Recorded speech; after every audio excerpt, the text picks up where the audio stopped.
मंदसौर जिले के धमनार गांव में अनोखी परंपरा के तहत रावण की नाक पर मारा जाता है मुक्का। मंदसौर जिले के धमनार में दशहरे के एक विशेष महत्व है। दशहरे के दिन यहाँ पर राम और रावण की सेना आपस में लड़ती है और राम की सेना रावण के ऊपर हमला करते हुए पहुंच जाती है। राम की सेना का व्यक्ति रावण के ऊपर नाक पर जाकर मुक्का मारने की कोशिश करता है तो वहीं रावण की सेना उसे वहां तक पहुंचने नहीं देती है। इसी परंपरा को देखने के लिए हजारों की तादाद में लोग यहाँ पर इकट्ठा होते हैं। यह वर्षों पुरानी परंपरा है। तो वहीं रावण को यहाँ मंदसौर जिले का जमाई भी कहा जाता है।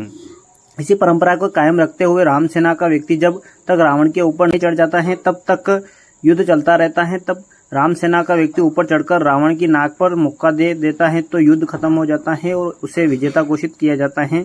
यह परंपरा वर्षों से चली आ रही है। इसे देखने के लिए हजारों की तादाद में दूर दराज से लोग पहुंचते हैं। ये जो त्यौहार है धमनार का सबसे प्रसिद्ध त्यौहार है। कई वर्षों से मनाया जा रहा है यहाँ पे। उसमें सुबह में प्रत्येक घर वालों अपने घर के सामने रंगोली बनाते हैं, जिसमें उसके बाद पंचायत पार्टी आती है और पूरे गांव में भ्रमण करके रंगोली कार्यकर्ताओं को इनाम प्राप्त करती है। उसके बाद 3 बजे प्रत्येक मंदिर से बाबूजी आते हैं जो पूरे गाँव का नगर भ्रमण करते हैं। उसके बाद यहाँ रावण के पास आते हैं और यहाँ पे लंका दहन होती है। उसके बाद 15-20 मिनट से लंका दहन होती है। उसके बाद रावण पर चढ़ाई का कार्य शुरू हो जाता है, जिसमें एक राम की सेना होती है और एक रावण की सेना होती है। राम की सेना ऊपर चढ़ने का काम करती है, रावण की सेना नीचे खींचने का काम करती है।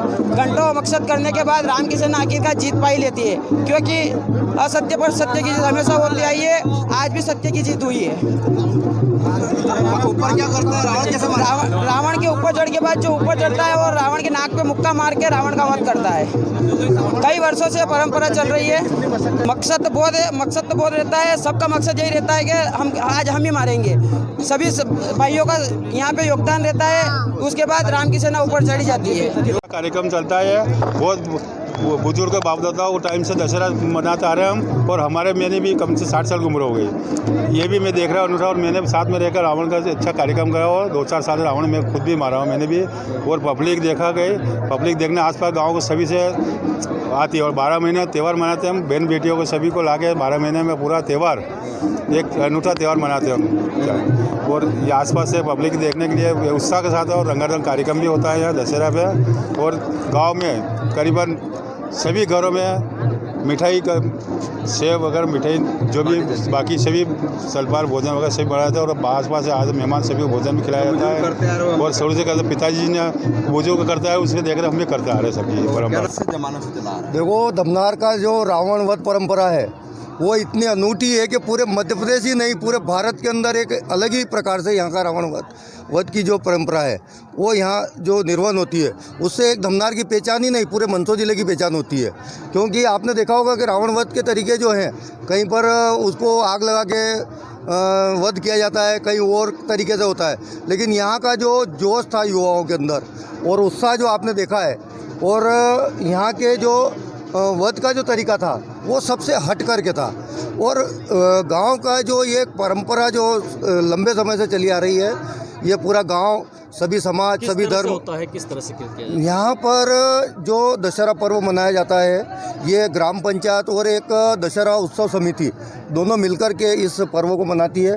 पूरे गांव के अंदर सभी समाज सभी धर्म के लोग मिलकर के वध करने का तरीका ये है कि यहाँ पर एक रावण की तरफ से टीम होती है और एक राम की तरफ से टीम होती है।